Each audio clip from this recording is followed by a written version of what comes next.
Merhaba Boğa Burcu, kanalıma hoş geldin. Ocak 2026 kahve falı bakımını gerçekleştireceğiz. Fincanınızı yorumlamadan hemen önce bu kez astrolojik kehanet destesiyle karşınızda bulunmaktayım. Bakalım Ocak 2026 için kartlarınızın ve fincanınızın mesajı sizlere nasıl gelecek? Hazırsanız hemen şöyle destenizi karıştırıp kartlarınızı seçmek istiyorum. Boğa ve yükselen boğaysan bu kartlar ve fincan senin için açılıyor sevgili boğa. Bakalım kartlarının mesajı sana nasıl geliyor? İlk kartın 9. evden geliyor sevgili boğa burcu. Bu kart der ki hatalarımdan ders alıyorum. Burada sizlere Ocak 2026'da net olarak kadersel bir fark ediş olduğundan bahsedebilirim sevgili boğa burçları. Geçmişte keşke dediğiniz bir konu bu dönem tekrar yeniden önünüze gelebilir der bu kartın mesajı sizlere. Ama bu kez aynı kişi olmayacaksınız. Yani keşke dediğiniz bu konuyla alakalı aynı tavrı sergilemeyeceğiniz, aynı kişi olmayacağınızdan bahsediyor. Burada özellikle inanç, eğitim, kader yolu teması çok güçlü olarak görünüyor. Hadi bir diğer kartınıza bakalım. Mesaj ne olarak geliyor? Akrep enerjisi var burada sevgili boğa burçları. Kendimi değiştirmeyi ve yeniden doğmayı kabul ediyorum der bu kartın mesajı sizlere. Evet, burada hem ruhsal hem görüntü olarak gerçekten kendinizi değiştireceğiniz bir ayın içerisine doğru girdiğinizi sizlere bile söyleyebilirim.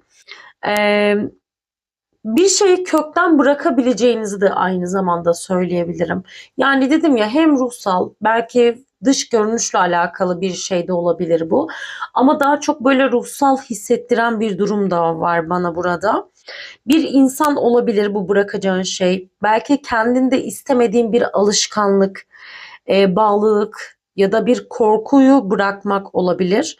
Kolay değil ama kaçınılmaz bir durumdan bahsediyor. Evet, kolay olmayacak değişmek, değiştirmek. İşte belki de bazılarınız çok fazla kilo aldı. Bu dönem gerçekten böyle gözle görünür bir kilo verme sürecinin içerisinde de olabilirsiniz. Bilemiyorum. Ruhsal hani bir düşünce de olabilir.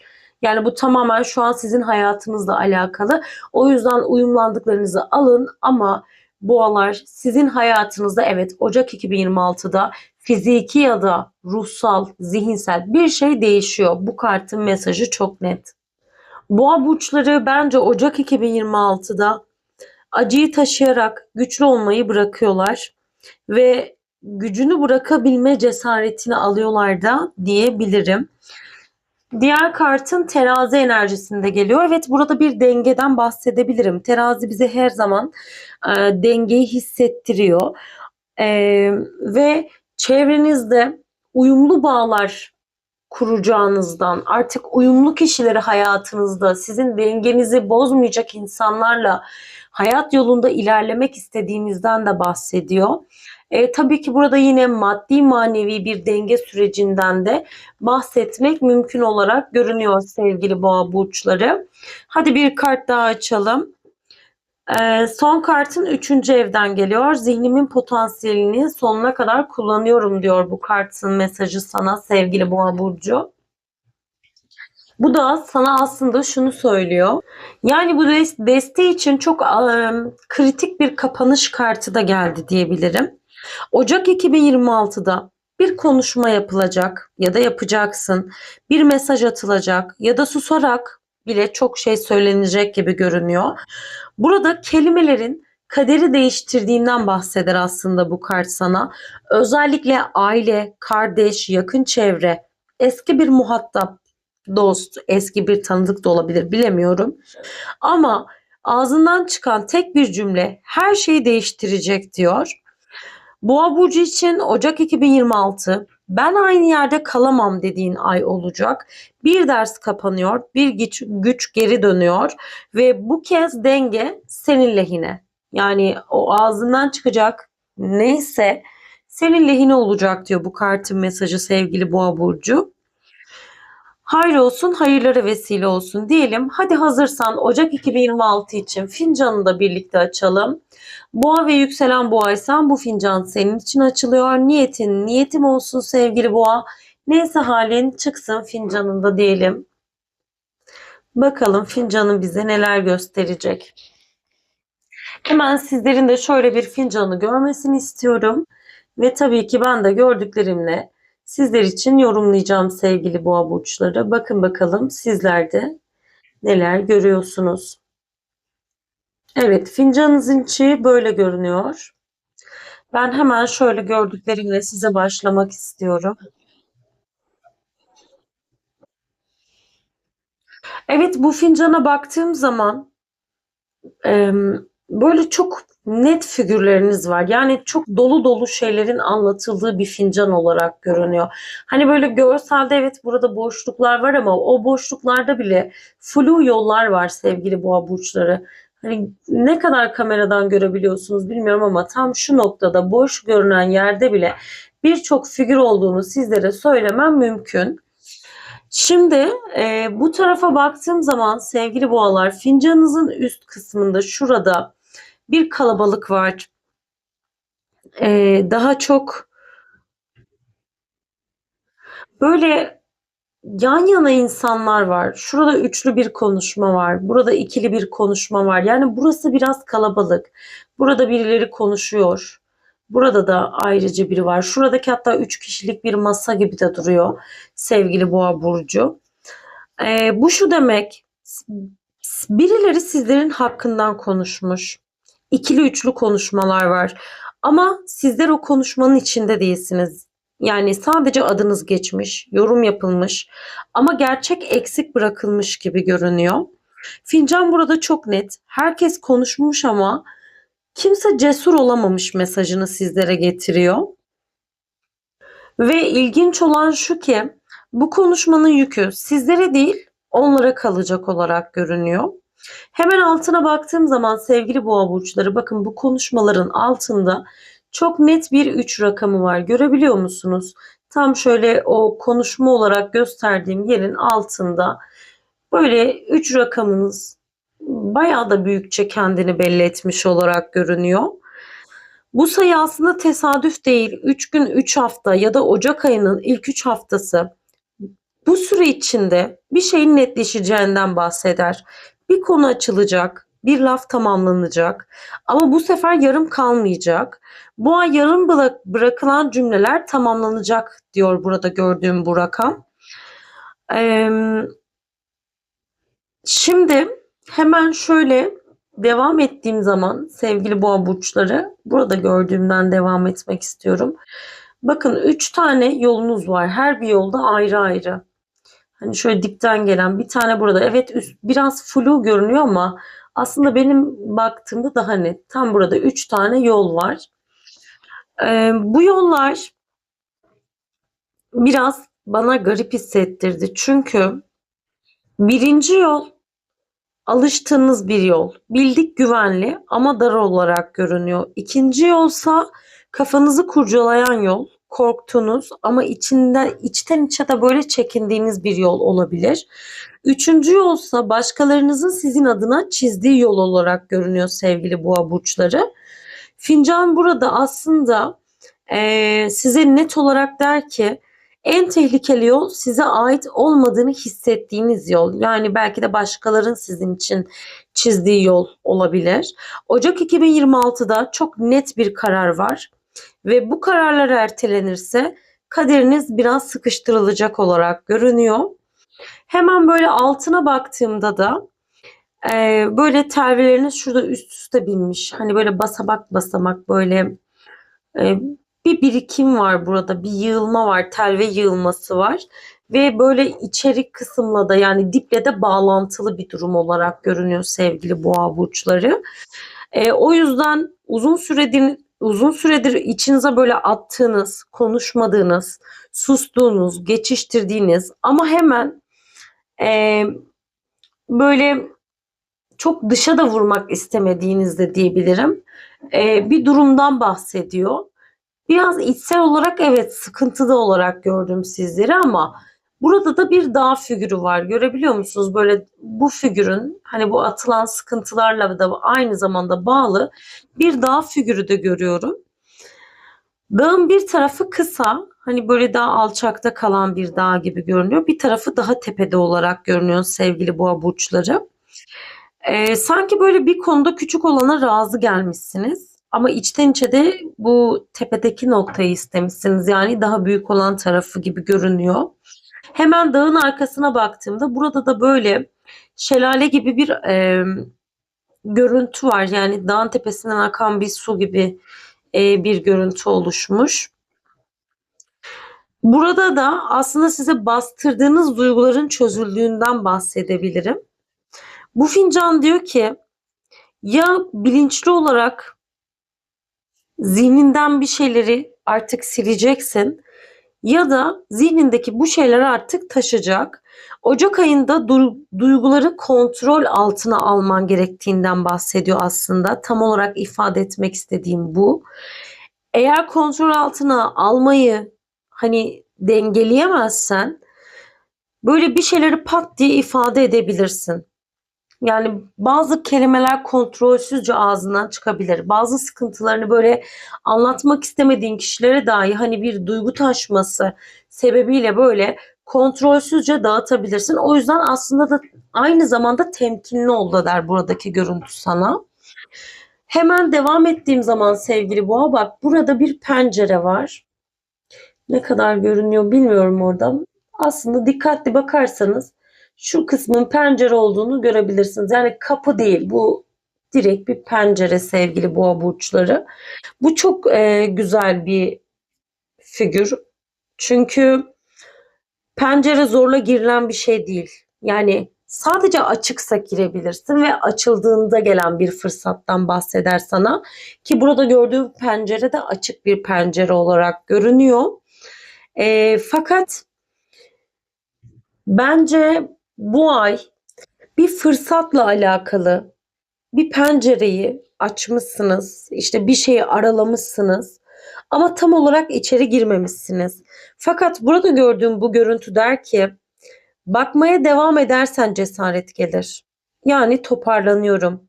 Fincanın aslında şunu anlatıyor. Ocak 2026'da arkandan konuşulanların bittiği, yolların ayrıldığı, yüklerin hafiflediği bir ay olacak sevgili boğa. Ama burada tek bir şart var. Kendi yolunu seçmen gerekiyor. Sessiz kalabilirsin ama kör kalma. Sen karar verdiğinde her şey hızlanacak ve bu fırsatı da e, önüne çıkmadıysa çıktığında çok dikkatli bak. Bu fırsatı asla kaçırma. Çünkü çok güzel, aydınlık bir pencere bu. Belki de bu fırsatı artık ben söyledikçe hatırlıyorsun ya da evet buydu diyorsun. Asla kaçırma derim ben sana. Hayır olsun, hayırlara vesile olsun diyelim. Hemen şurada çok böyle hoşuma gitmeyen bir görüntü var ama görüntü olarak hoşuma gitmiyor. Tabii ki onun ne hissettirdiğini de söyleyeceğim. Bakın burada bir silüet var görüyor musunuz? Sanki böyle sivri burunlu bir insan silüeti gibi. Tam şu. Bakın burada. Burun kısmı çok sivri yani hatta bu fincanı ilk sizlerle birlikte açtığımda sanki böyle gaga gibi hissettiren yani bayağı sivri bir kişinin figüründen bahsediyor burada. İnsansı bir silüet var ama gerçekten çok değişik. Eli de böyle arkaya doğru bakın burada da kolu böyle arkaya doğru uzanıyor ve altta da böyle sanki yine insansı silüetler var. Bastırdığı bir silüet var olarak görünüyor. Sevgili boğa burçları. Yüzü böyle hani sol tarafa doğru dönük. Vücudu yine böyle yan profilden ama bir elini böyle arkaya doğru uzatmış olarak görünüyor. Bu kişi yine gösterdiğiyle yaptığı şeyi aynı olmayan bir kişi aslında sevgili boğa. Bu kişi konuşuyor, akıl veriyor gibi duruyor. Ama doğru yönlendirmiyor. Daha çok kontrol ediyor. En önemli detay da zaten bu kişinin elini böyle arkasına doğru hani birilerini bir şeyleri bastırdığını gösteriyor. Özellikle bu kişinin eliyle baskı altında tuttuğu insansız silüetler var ve bu silüetler tek değil birden fazla. Bu kişi sadece kendi fikrini savunmuyor. başka insanların da ne düşüneceğini, ne konuşacağını belirliyor sana karşı. Fincan burada çok sert konuşuyor aslında. Senin adına karar vermeye çalışan birileri var ve bu ay bu kişiyi fark edebilirsin, hissedebilirsin. Aslında seni birçok kez manipüle ediyor ama sen onun sana iyi geldiğini düşünüyorsun ya da iyi bir şey yapmaya çalıştığını düşünüyorsun. Çünkü bu kişi güçlü gibi duruyor, sözü geçen biri ve ortamı yönetebilen biri. Ama fincan şunu çok net söylüyor. Gücü, bu kişinin gücü bence kendinden değil sevgili boğa. Daha çok susturduklarından aldığı bir güç olarak görünüyor. Ama bu kişi Ocak 2026'da zayıflıyor. Yani insanlar üstünde bu kadar baskın ya da etkili olamayacak bence. E, Çünkü o insanlar artık bastırmaya çalışıyor. Yani kontrol edemiyor. Kontrolden çıkan, artık onu kale almamaya başlayan kişilerin varlığını fark edecek. Bu kişiyi belki de tanıyorsun, hem de sana çok yakın bir kişi de olabilir sevgili Boğa burcu. Belki de kontrol altında tutmayı denediği kişilerden biri de sensin. Bu da olabilir. Yani belki seni de bir konuyla alakalı baskı altında tutuyor gibi hissettirdi açıkçası bana. Ama tabii ki sonuç değişmiyor. Kontrol fark edildiği an çözülür.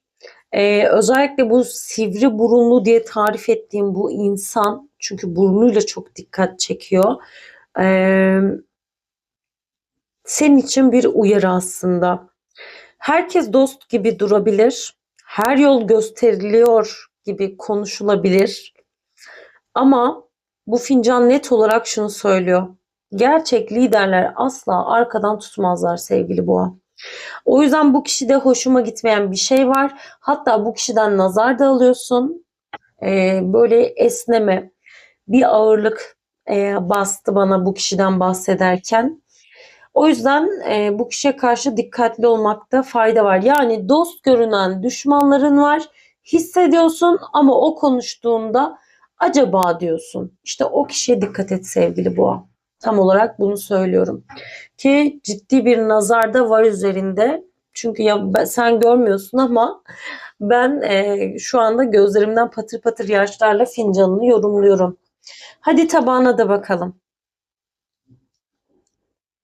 Evet, hane içinde sıkıntılı bir süreç olmuş sevgili Boğa burcu. Yani sıkıntılı bir süreçten evet geçmişsin. Ama haneye ay doğuyor, aydınlık geliyor. Zaten aydan sonra yine güneş gelir. Geceden gündüze geçiş görünüyor sevgili Boğa burcu. Sana ya da haneden birine e, özellikle işle alakalı bir yükseliş geliyor sevgili Boğa. Burada bir terfi ya da işte bir iş görüşmesi kabulü gibi bir şey bekleyen varsa aranızda, evet, yani maddi olarak rahatlayacaksın ama tam olarak hani seni tatmin edeceğin ay demeyeceğim ama maddi olarak evet rahatlığı getirecek bir ay olarak görünüyor. Yoldan gelen birinin haneye de aynı zamanda gözünün değdiğini de söyleyebilirim. Burada yine bir göz görüntüsü oluştu sevgili boğa, bak, dıştan gelen bir göz.